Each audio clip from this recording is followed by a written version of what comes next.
Assalamualaikum warahmatullahi wabarakatuh. Bismillahirrahmanirrahim. Alhamdulillahirrabbilalamin. Allahumma sholli ala sayyidina Muhammad wa ala ali sayyidina Muhammad. Rabbi shrah li sadri wa yassir li amri wahlul 'uqdatam min lisani yafqahu qawli. Amin ya rabbal alamin. Teman-teman sekalian, kita mulai kelas kita dengan membaca umul kitab surat Al-Fatihah. Lillahi li syafaati Rasulillah Al-Fatihah.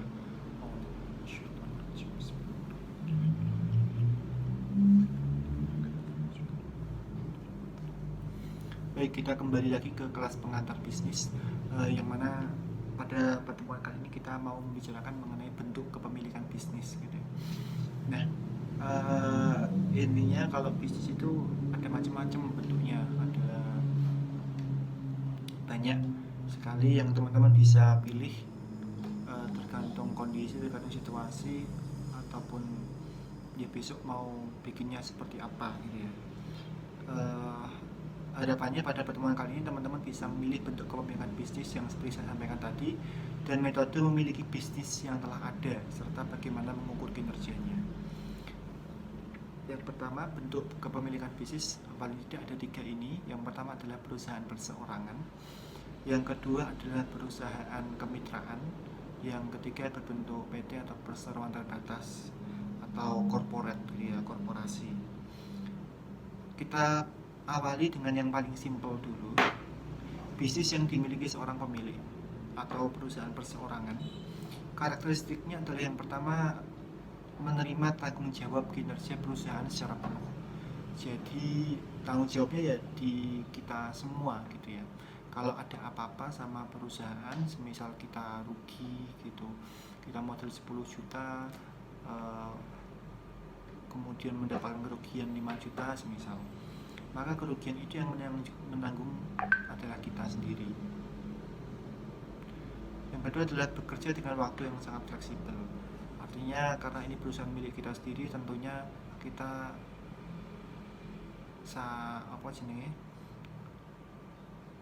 sempet ya gitu ya, kadang sak sempet ya, atau sak kuat ya gitu. Kadang bisa jadi mulai kerja itu jam 6 pagi, pulangnya jam 12 malam baru selesai karena ngurusi dewean gitu, karena milik sendiri. Kadang staff pun bahkan masih lebih panjang kerjanya, durasi kerjanya lebih panjang kita gitu ya, karena masih belum bisa mengelola dengan baik. Sampai rumah masih ngitung laporan keuangan dari staff kita misalnya. Terus memonitor perkembangan bisnisnya tadi seperti yang saya sampaikan, karena yang memonitor kita sendiri, harus kita kontrol terus menerus. Kemudian keuntungan perseorangannya, perusahaan perseorangan adalah semua laba hanya untuk perusahaan perseorangan. Jadi labanya memang hanya untuk kita gitu ya. Setelah kita membayarkan gaji untuk mereka, untuk para staf karyawan kita, kita labanya hanya untuk kita sendiri gitu. Organisasinya sederhana, nggak begitu rumit. Kadang banyak posisi yang ngisi ya kita sendiri, yang ngisi kita juga gitu. Misalnya punya sendiri, kita baru bisa gaji cuma admin saja untuk customer service, kemudian yang mikir produksi kita, yang mikir desain juga kita, yang itu sangat simpel. Kadang-kadang untuk organisasi sangat sederhana, belum pada begitu rumit dan kompleks, belum banyak orang. Kemudian pengendalian seutuhnya, jadi karena kita yang milik kita sendiri ya, perusahaan ini kita mau bawa kemana, mau kita bentuk seperti apa ya terserah kita. Pengendalian dari kita seutuhnya, mau kita arahkan kemana, mau kita berjalan lambat ya kita sendiri, mau kita berjalan cepat ya kita sendiri juga. Kalau kita ngepeng ya memang luar biasa insya Allah dampaknya. Kalau kita mau loyo-loyo, leha-leha, ya sudah, ini usaha kita akan segini aja gitu. Maka pengendalian seutuhnya tergantung kepada diri kita. Pajak rendah, masih berbeda dengan pajak badan, sangat rendah sekali. Jadi ya masih mudah untuk kita, karena bebannya belum begitu banyak dari pajaknya. Kemudian kerugian perusahaan perseorangan, yang pertama adalah bertanggung jawab atas semua kerugian tadi yang kita sampaikan. Kalau untung ya kita sendiri, kalau rugi ya kita sendiri gitu ya. Misalnya rugi sampai beratusan juta, ya yang harus nanggung ya kita sendiri juga gitu ya. Bangkrut kita, nalangi utang ya kita sendiri juga. Tanggung jawabnya tidak terbatas. Artinya gini, kalau semisal tadi ada kerugian, kita minjem bank 100 juta misalnya, kemudian eh, kita melakukan usaha, kemudian untuk bilahnya tidak untung malah rugi, kemudian kita tidak bisa membayar tanggungan kita ke bank, kewajiban kita ke bank tadi, ya bank berhak untuk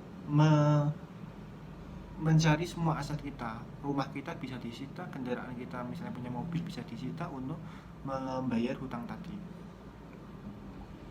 Kemudian dananya terbatas karena ini milik seseorang. Kemudian kalau orang itu hanya memiliki kemampuan segitu, ya udah segitu aja modalnya. Bikin minjem di bank juga maksimal berapa sih kayak gitu, masih terbatas. Kemudian keterampilan sangat terbatas. Ini maksudnya misal kalau kayak kita untuk mau bikin bisnis yang di luar kemampuan kita agak-agak berat gitu ya, agak berat. Misalnya kita mau bikin bisnis kesehatan gitu ya, mau bikin klinik gitu, maka agak berat. Yang kedua, perusahaan kemitraan. Bisnis yang dimiliki oleh 2 orang atau lebih secara bersama. Para pemilik disebut mitra pengusaha. Perusahaan kemitraan umum. Perusahaan kemitraan di mana semua mitra pengusaha mempunyai tanggung jawab tidak terbatas, mengelola bisnis dan kontribusi modal. Jadi kalau kemitraan umum ini misalnya kayak CV gitu ya, CV. Kemudian kalau semuanya kemitraan umum, kalau perusahaan ini kenapa-kenapa, yang dicari oleh perusahaan ya semuanya ini tadi kemitraan umum tadi. Tapi ada kemitraan terbatas, perusahaannya punya mitra pengusaha dengan tanggung jawab terbatas sebesar modal yang dikontribusikan kepada perusahaan. Ya hanya terbatas itu saja, jadi tidak memiliki tanggung jawab lebih. Keuntungan perusahaan kemitraan, dana tambahan, adanya tambahan pendanaan dari para mitra, mungkin bisa 2 orang atau sampai 10 orang gitu, maka urunan bisa masing-masing mempunyai saham semuanya. Meningkatkan kepercayaan para kreditur, karena dalam persekutuan CV tadi lebih banyak pemilik, kreditor lebih percaya dalam memberikan pinjaman. Jadi kalau bank mau minjemin kepada badan kayak gini, dia akan lebih percaya daripada minjemin ke seseorang, ke perorangan. Kerugian ditanggung bersama, kalau ada apa-apa kita tanggung bareng-bareng. Setiap kerugian akan ditanggung oleh seluruh sekutu. Lebih ada spesialisasi, misal satu ada yang bekerja untuk marketingnya, satu ada di bidang finance, yang satu di bidang produksi, ada spesialisasi masing-masing. Para sekutu dapat memusatkan perhatiannya pada masing-masing spesialisasinya. Tapi juga ada kerugian. Yang pertama adalah berbagi pengendalian, pengambilan keputusan harus dibagi, meraih sakar PDW, dan bahkan sering terjadi adalah konflik di sini karena masing-masing merasa punya peran, masing-masing merasa punya pendapat yang harus dimengerti oleh semuanya, maka kudu menurut gitu. Akhirnya jadi konflik. Apabila tidak ada kesepakatan, perselisihan akan terjadi. Tanggung jawab masih tidak terbatas di sini. Setiap pemilik menjadi subjek kewajiban tidak terbatas. Tadi yang saya sampaikan. Nek ono apa-apa ya digoleki kabeh kayak gini. Nek ono apa-apa digoleki kabeh, nek ono utang kabeh digoleki. Tanggung jawab tidak terbatas. Bisa sampai masing-masing 10 orang tadi disita kabeh omahe. Kalau semisal ada tanggungan atau kewajiban yang tidak bisa terpenuhi. Berbagi laba, ini juga merupakan sebuah kerugian karena singgawi wong limo, ya labanya dibagi wong limo gitu. Setiap keuntungan harus dibagi untuk semua sekutu. Yang terakhir adalah korporasi atau perseroan terbatas. Nah, ini adalah badan hukum yang membayar pajak dan secara hukum terpisah dari pemiliknya. Jadi ini nggak ada sangkut pautnya sama pemilik. Jadi dia berdiri sendiri sebagai sebuah entitas sendiri, sebagai sebuah hal sendiri, sebuah badan hukum. Hukumnya pada karo manusia gitu ya. Dia sebagai sebuah badan hukum lah gitu. Terpisah, manusia terpisah dari PT tadi. Pemegang saham memiliki kewajiban terbatas. Mereka tidak dianggap bertanggung jawab secara pribadi atas tindakan yang dilakukan perusahaan. Jadi misal saya memiliki saham BCA gitu ya. Kalau BCA ada apa-apa gitu, ya saya nggak ikut mempunyai tanggung jawaban atas itu gitu ya. Yang saya miliki hanya sebatas saham tadi. Kalau semisal bagus ya aku dapat dividen juga bagus dan seterusnya. Tapi kalau dia kenapa-kenapa kita nggak akan kena dampaknya gitu ya. Pemegang saham memiliki dewan direksi. Jadi pemegang saham kayak kita ini nanti akan memilih dewan direksinya. Nah dari dewan direksi tadi yang kita pilih nanti akan memilih presidennya dan pejabat penting lainnya yang kemudian menjalankan perusahaan. Jadi kita cuma milih tadi dewan direksinya siapa-siapa untuk memilih pejabat-pejabat pentingnya, CEO-nya siapa, kemudian chief manager untuk direktur keuangannya siapa, dan lain sebagainya. Yang memilih adalah dewan direksi. Nah, bagaimana pemegang saham dapat penghasilan? Ya tadi, dividen, bagi hasil, bagian dari keuntungan perusahaan selama 3 bulan terakhir yang didistribusikan kepada para pemegang saham. Jadi setiap 3 bulan nanti dapat setiap periode tertentu nanti akan ada pembagian saham. Kemudian yang kedua ada capital gain.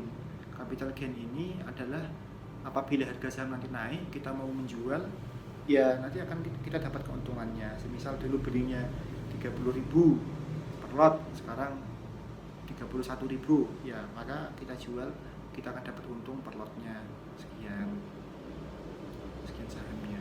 Oke. Perseroan tertutup versus terbuka. Perseroan tertutup kepemilikan dibatasi hanya pada sekelompok kecil investor saja. Jadi kita tidak, orang masyarakat bebas ini tidak bisa untuk ikut jual beli saham di situ. Ya semisal ya kita bikin PD sendiri, kemudian konco-koncomu wong 10 gawe perseroan terbatas, dia ya udah pemilihnya 10 orang itu, yang memegang sahamnya 10 orang itu, kemudian didaftarkan menjadi sebuah badan hukum tadi, PT tadi. Yang kamu kalau nggak ada apa-apa ya nggak ikut kena dampaknya tadi. Perseroan terbuka, sahamnya dapat dengan mudah dibeli atau dijual oleh para investor di pasar saham. Keuntungan dari korporasi, tanggung jawabnya terbatas, pemilik mempunyai kewajiban terbatas. Tadi seperti yang disampaikan, kalau ada apa-apa dengan perusahaannya, pemilik saham nggak kenapa. Kalaupun misalnya bangkrut perusahaannya, kemudian memiliki hutang, tidak akan dicari sampai kita para pemilik sahamnya itu nggak akan sampai gitu ya, karena tanggung jawabnya terbatas. Yang kedua, akses terhadap dana. Perseroan dapat dengan mudah memperoleh pendanaan dan menerbitkan saham baru. Tinggal diterbitkan, nanti bisa orang-orang bisa beli sahamnya, kemudian mendapatkan sumber pendanaan baru lagi. Transfer kepemilikan, pemilik dapat menjual saham mereka bahkan dalam hitungan menit. Kalau di pasar saham, ya kalau kita mau menjual saham perusahaan kita, ya udah tinggal kita jual aja, dalam hitungan menit sudah ada pembelinya kayak gitu. Ini salah satu atau beberapa keuntungan dari korporasi. Yang selanjutnya adalah kerugian perseroan terbatas. Biaya organisasinya sangat tinggi. Bayangin, untuk manggil rapat umum pemegang saham aja sangat banyak sekali yang harus diundang kayak gitu ya. Padahal cuma punya beberapa lot, tapi ikut rapat juga di sana. Padahal nggak ngomong-ngomong nih kono. Sangat tinggi biaya organisasinya. Kemudian tadi kan diceritain milih dewan direksi, kemudian dewan direksinya milih CEO, habis itu milih semua jajaran-jajarannya sampai akhirnya sampai level bawah. Ini kan tadi sangat tinggi sekali biaya keorganisasiannya. Pemberitaan mengenai keuangan, kalau sudah perseroan sudah terbuka, maka masyarakat investasi berhak untuk memeriksa data keuangan perusahaan. Jadi bisa dilihat secara umum. Masyarakat bisa melihat portofolio perusahaan itu, laporan keuangannya bisa dilihat secara umum. Masalah perwakilan, perseroan biasanya dijalankan oleh para manajer yang bertanggung jawab melakukan pengambilan keputusan, namun seringkali tidak mewakili pemilik dengan semestinya. Tadi kan sudah kita sampaikan. Jadi kita memilih dewan direksi nih, ngambil dewan direksi, mereka milih CEO. Nah seringkali ini kan adalah wakil kita nih, ini wakil kita, orang yang menjalankan perusahaan. Nah seringkali si orang-orang di dalam perusahaan ini mereka lebih memikirkan diri mereka sendiri daripada menguntungkan pemilik.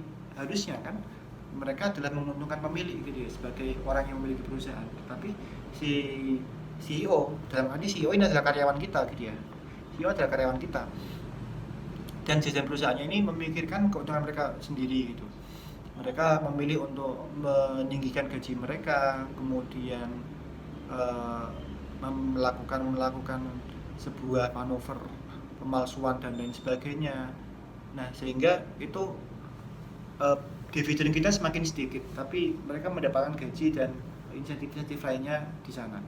Nah ini artinya banyak terjadi masalah seperti itu kalau di perseroan terbatas, kalau tidak bagus manajemennya gitu ya, sehingga akhirnya yang pemilik malah tadi tidak mendapatkan hasil yang semestinya. Yang keempat adalah pajak yang tinggi, pajak PT paling tinggi dibandingkan dengan CV ataupun perorangan tadi. Oke, proporsi bentuk kepemilikan terhadap bisnis yang ada, 70% adalah perusahaan di Indonesia adalah kepemilikan perseorangan. Kemudian perseroan terbatas 20%, 10 persekutuan. Tetapi dari proporsi pendapatan usaha, justru yang biru ini malah yang paling besar. Yang paling besar pendapatannya dibandingkan dengan itu 70%, tapi proporsi yang dihasilkan cuma 6% aja. Bagaimana pemilik mengukur kinerja bisnisnya? Ada 2 kriteria. Yang pertama adalah pengembalian atas investasi, yang kedua adalah risiko dari investasi. Pengembalian investasi diperoleh dari laba perusahaan setelah pajak dibayarkan. Jadi setelah pajak dibayarkan, labanya berapa? Nah, maka itu adalah bentuk investasi. Jumlah laba setelah pajak tidak bisa dijadikan suatu alat ukur atas kinerja perusahaan kecuali ia sudah disesuaikan dengan ekuitas total investasi. Maka karena ini para pemilik lebih memilih mengukur profitabilitas perusahaan dengan ROE atau pengembalian atas ekuitas. Sebagai contoh, jika pemegang saham menginvestasikan 100 juta dalam sebuah perusahaan, 100 juta, dan laba setelah pajaknya tahun lalu adalah 15 juta, maka pengembalian atas ekuitas tahun lalunya adalah 15 juta dibagi 100 juta, 0,15, ROE-nya 15%. Nah, ini adalah ROE tadi ya, untuk menilai performa sebuah perusahaan. Risiko investasi di tingkat ketidakpastian akan laba di masa yang akan datang. Laba masa depan sebuah perusahaan tergantung pada pendapatan dan pengeluarannya di masa depan. Perusahaan dapat mengalami kerugian jika pendapatannya lebih kecil dari yang diharapkan atau pengeluarannya lebih besar dari yang direncanakan. Oke. Kita langsung aja ke metode memiliki bisnis yang telah ada, karena kita pada pertemuan ini belum ngomongin mengenai penilaian perusahaan. Nanti akan lebih lanjut diomongin di belakang nanti. Kita akan ngomongin mengenai cara memilikinya terlebih dahulu. Metode memiliki bisnis yang telah ada. Yang pertama adalah mengambil kepemilikan dari bisnis keluarga. Bisa jadi warisan. Banyak orang bekerja dalam bisnis keluarga dan setelah beberapa waktu mengambil alih kepemilikannya. Bapak wis ora ono, diwariskan ke anaknya. Yang kedua adalah membeli bisnis yang telah ada. Banyak bisnis yang dijual, mereka diiklankan di media. Bisnis dapat dijual dengan berbagai macam alasan. Di antaranya kesulitan keuangan, pemilik meninggal atau pensiun. Nah, itu bisa jadi pemiliknya meninggal, tapi anaknya nggak bisa nih, anaknya sudah punya pekerjaan sendiri, kantoran, sehingga bisnis orang tuanya akhirnya dijual. Nah, nanti bisa juga seperti ini. Dan yang terakhir adalah franchising atau franchise waralaba. Pengaturan di mana seseorang pemilik bisnis atau franchiser memperbolehkan orang lain memakai merek dagang, nama dagang atau hak paten dalam kondisi tertentu. Jadi franchise ya. Jadi kita bisa menjual semisal brand yang kita lihat di Jakarta atau di kota-kota besar itu sukses, sehingga kita mau buka di kota kita misalnya.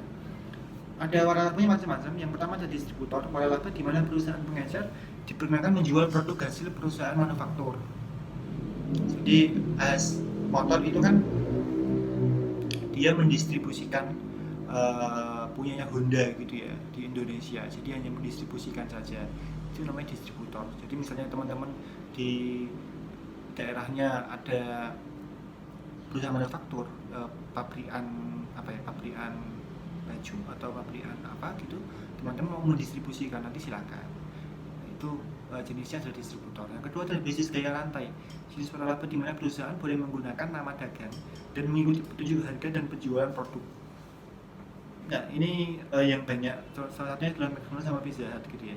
Ini franchise yang paling umum adalah yang ini. Supply chain-nya ikut sama yang asli gitu ya, mulai dari bahan baku daging sampai terakhir adalah penjualan dan pelayanan, semua ikut McDonald yang pusat gitu. Kemudian pengaturan manufaktur. Jenis waralaba ini di mana perusahaan boleh membuat produk dengan formula yang diberikan oleh perusahaan lain. Jadi kalau ini agak beda. Ini kalau yang umum kan yang ini ya, bisnis gaya rantai. Kalau ini adalah orang lain diperkenankan ikut membuat, orang lain diperkenankan ikut membuat sesuai dengan formula, tapi harus sesuai dengan formula yang diberikan. Ini kebanyakan kalau dari luar negeri gitu ya, mau di Indonesia mau bikin juga, maka pakainya adalah ini pengaturan manufaktur. Jadi di Indonesia juga memproduksi yang sama, tapi perusahaannya punya kita sendiri, tapi memproduksi merek punya perusahaan di negara lain gitu. Microsoft mengizinkan sebuah perusahaan asing memproduksi softwarenya dan dipasarkan di negaranya sendiri. Tadi contohnya ya, Indonesia membuat software yang sama seperti yang dibikin Microsoft dan dipasarkan sendiri. Keuntungan waralaba yang pertama adalah gaya pengelolaan telah terbukti.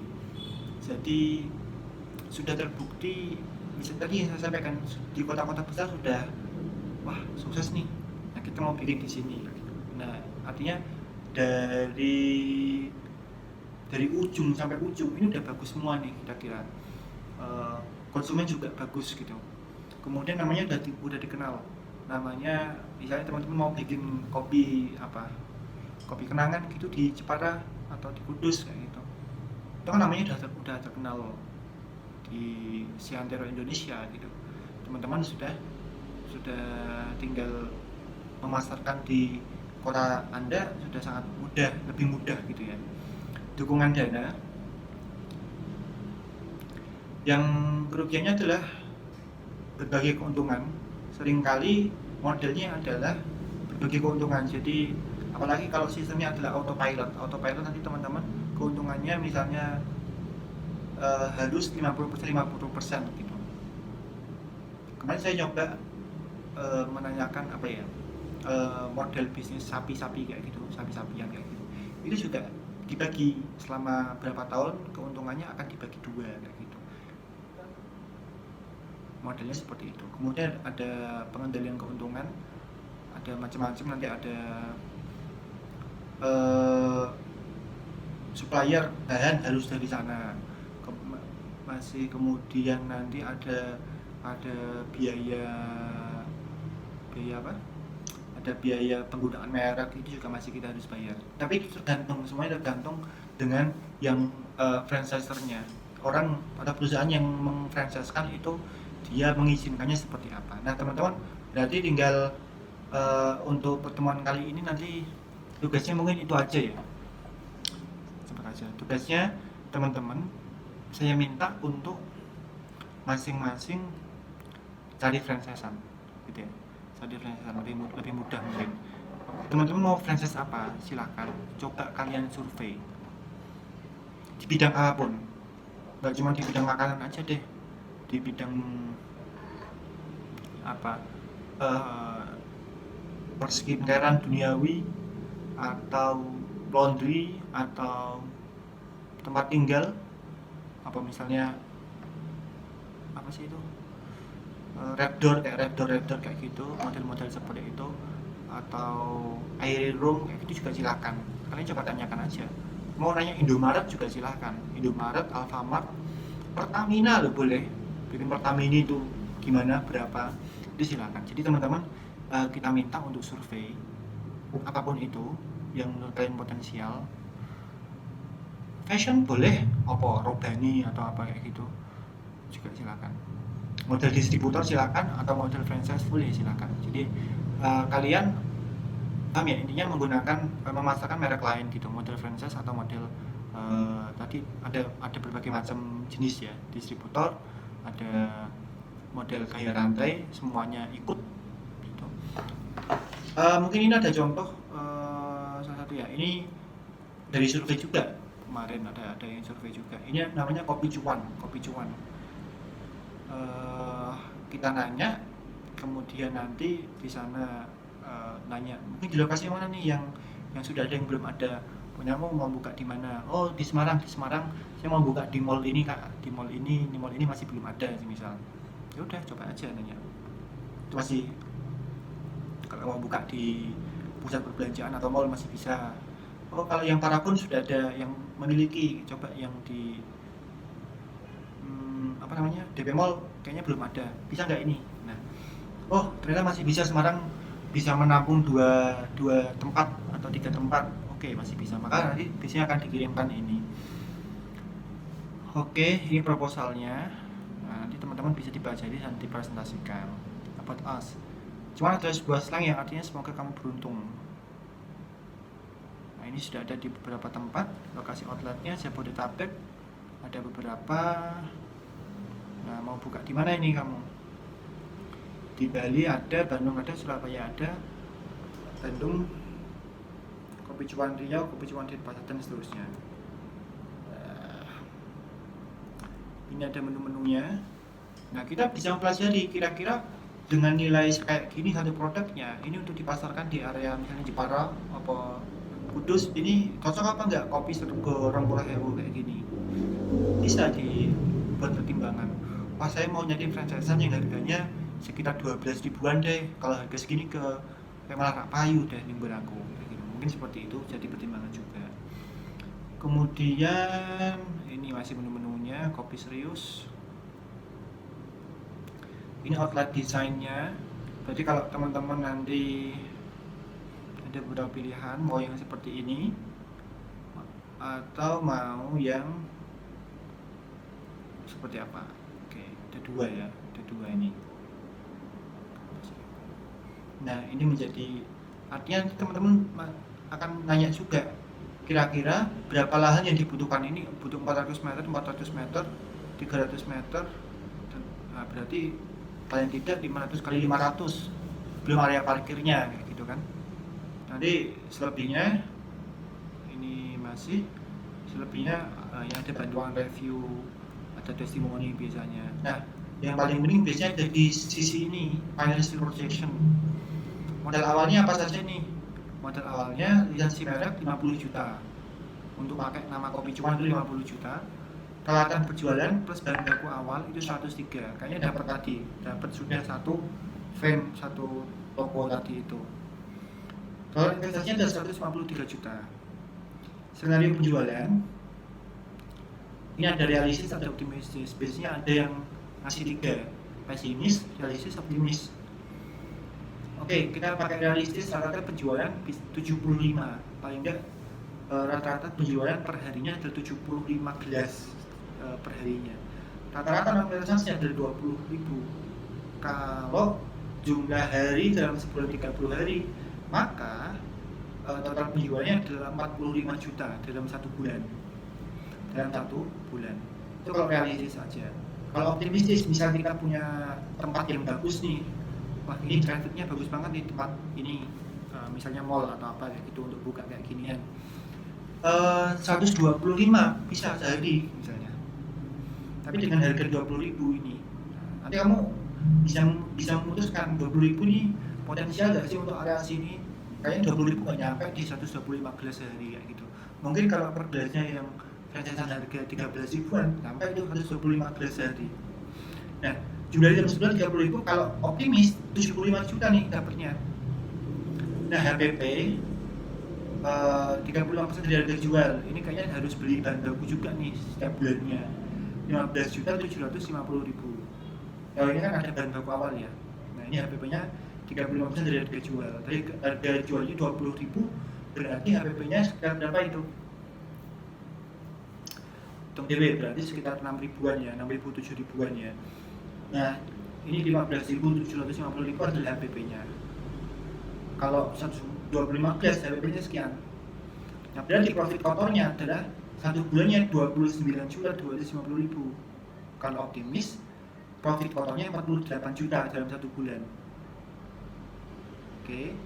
Nah, masih harus gaji karyawan 6 juta. Misalnya orang Cipara konjogo gaji piro ya 1.800.000 ya, 1.800 atau 1,5 juta gitu ya. Ini berarti dapat 4 karyawan shift pagi sama shift siang misalnya 6 juta. Kalau ini kan tetap mau rame mau sepi gajinya juga sekian. Sewa tempat 5 juta 1 bulannya. Kalau di mall-mall ini masuk akal banget. Misalnya 5 juta 1 bulan. Listrik 1 juta. Lain-lain 1 juta. Misalnya ada biaya pulsa, ada biaya kemudian marketing fee 750.000 ke pusat. Karena setiap saat mereka masih harus posting, harus bikin konten, ada harus endorse dan lain sebagainya, harus iklan ke media dan lain sebagainya. Nah, maka profit bersih kalau realistis ada 15 juta dalam 1 bulan.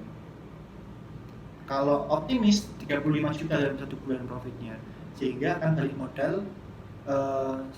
Kalau modalnya 153 juta ini dalam 9 bulan baru balik modal. Kalau ini optimis 4 bulan baru balik modal.